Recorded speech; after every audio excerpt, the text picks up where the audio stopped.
and YouTube people. I do apologize since the last time I uploaded a video was a millennium ago.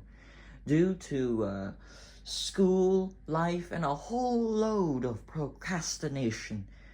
Today would be a different day. Today I brought to you a new friend.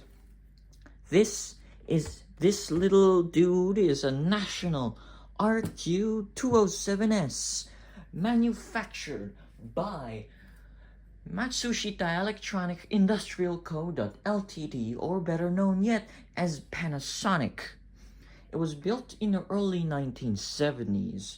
I couldn't find any much information about this nice little specimen online. The only discernible information about this machine was an advertisement in Portuguese from 1971, so my best guess is that this is early 1970. It takes about, the specifications, it takes about 6 D-cell batteries, and you can power it on mains. This specimen is very unique and very special to me because this was a portable cassette recorder, not any other portable cassette recorder. This portable cassette recorder is also a car cassette recorder. So you would put this underneath your dashboard on a rack, and you can record memos into it while you drive. And you can see a picture of it inside a car. Or you could just pull it out and bring it to your picnic. You would listen your tunes and do other stuff on it. This is the lower spec of the line. The higher spec model of this RQ207S is that the higher model is called the 208S, made by Panasonic. Instead of national, it would be replaced with the words Panasonic. The difference is that there is a manual record level, and the external microphone and remote would be located here instead of here. Let's take on a tour of this beautiful RQ207S and give a little bit of light to this beautiful specimen. The previous owner kept this very nicely and somewhat, let's just say, restored it a little bit.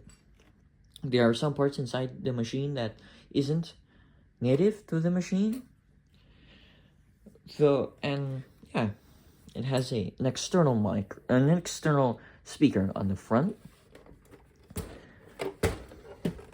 On the side, you would find, let me zoom in, your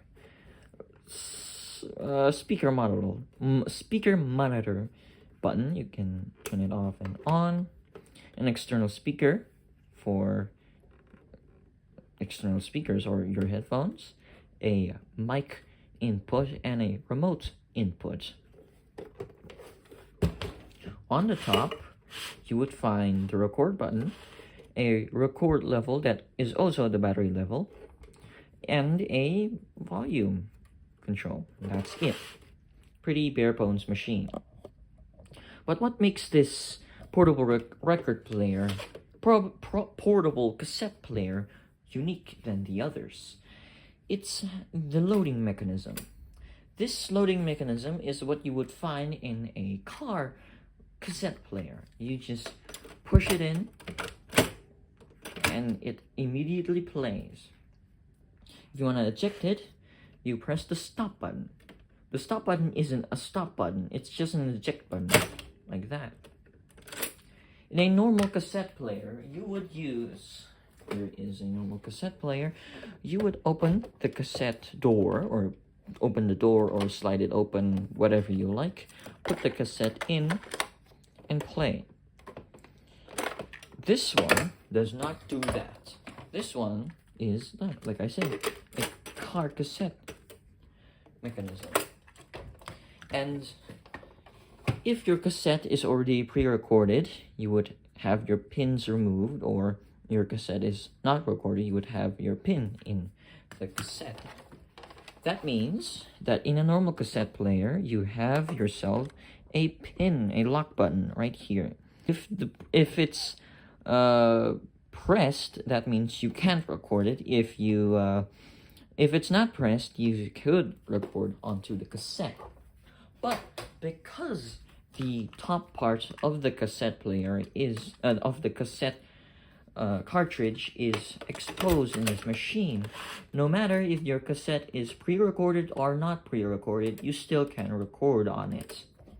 To record it, you just push the cassette in and the record button in at the same time, like that. Though I do apologize, in my specific model, the record function on my machine does not work. I am still looking into it as to why the record function does not work. Let's see the back end. The back end is not stylish whatsoever. There's no styling on the back because you would put it underneath your car like that. So why bother designing the back end if you won't even look at it? On the back end, you have a grate that I don't know what the function is and what this hole is for, but all I know is that this is where the mechanism is. Right beneath this tiny little plastic door is the mains cable.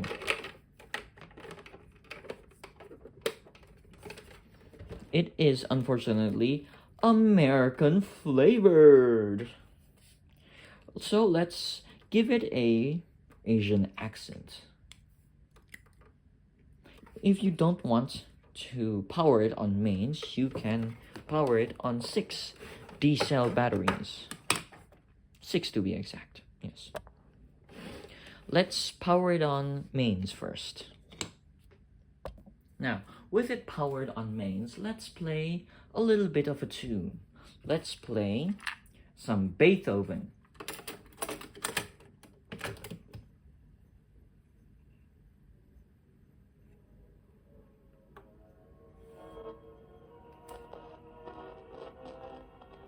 It's a bit scrunchily. It's a bit,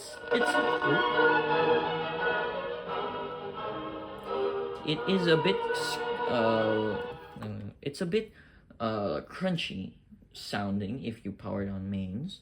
I usually powered it on batteries.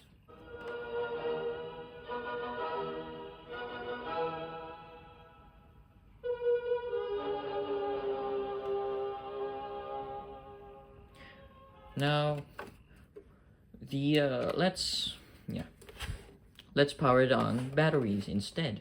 And here it is, powered on 60 cells.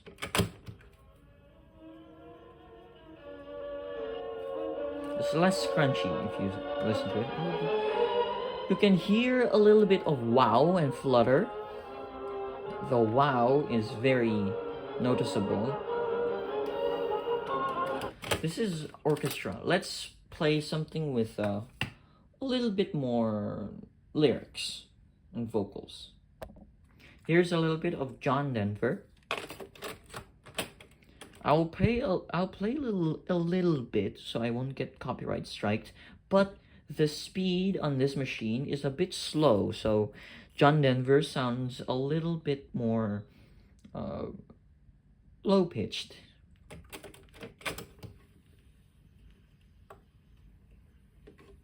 If it could play.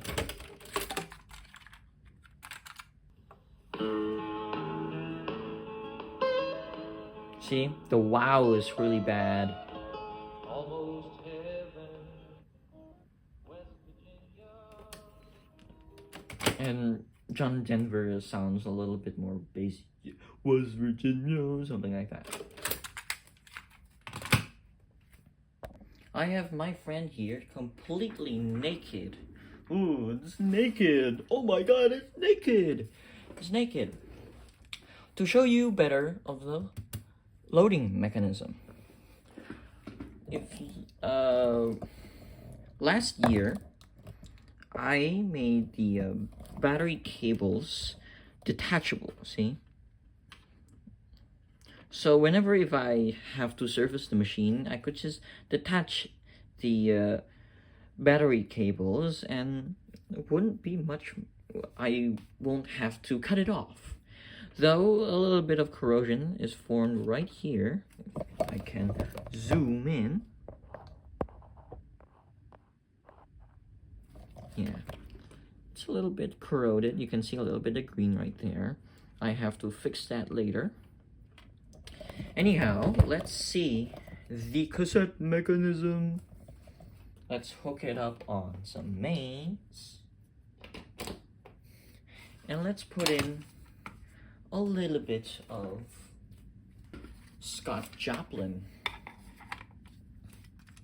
Push it in right there. Hold the frame.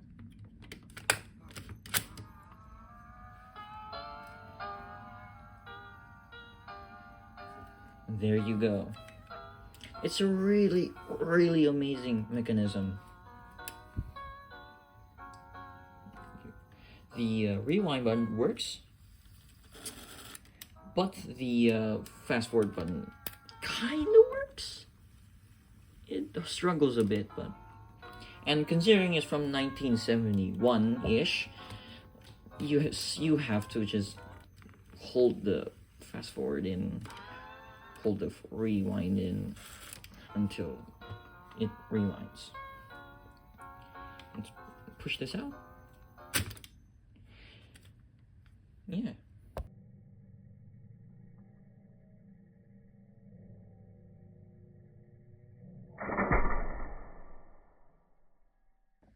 The eject, but the eject mechanism is very, very violent. Let's see a closer inspection on how this machine works. If you see right here, this pin and this little spring-loaded pin, if you push on both of them, it engages the mechanism like that. And you can see the pinch roller engaging like that, see? It engages the pinch roller.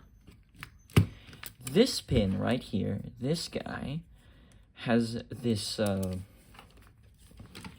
tab. If you press both of them, that pin connects these two rods, this switch, to turn the motor on.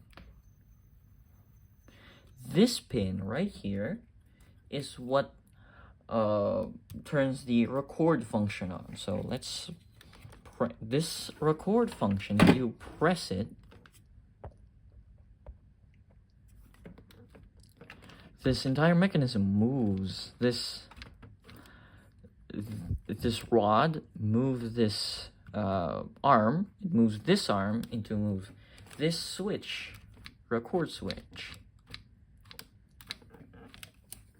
Let's put in a cassette in. I got this random cassette in and press the record function. It's a bit fiddly in this Here you go. It is currently quote-unquote recording. The erase head function, it works, but the record function does not. I haven't figured out why. But I tried cleaning up the contacts on the switch right here.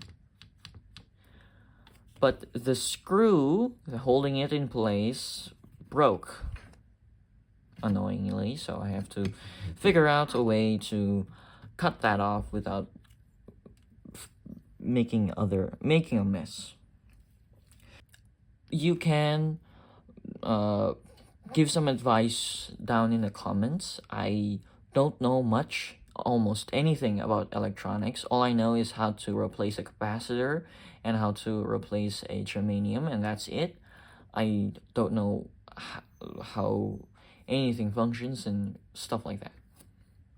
Here is a look of the bottom of the machine where the whatchamacallit, the motor is.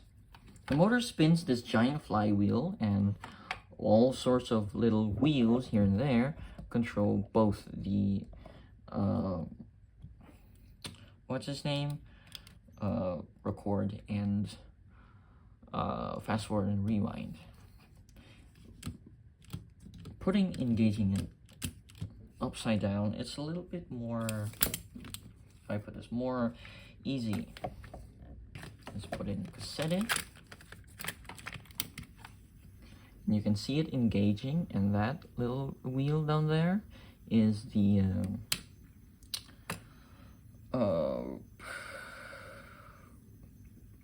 feeder pin, something. I forgot what it's called. I do apologize. Yeah. And there's no speed control on this machine. The speed control relies on the friction between the flywheel and this middle piece. So I tried all sorts of ways and methods to control the speed. All I found is just if this piece of metal holding the flywheel is tension enough. So here, so stop jumping.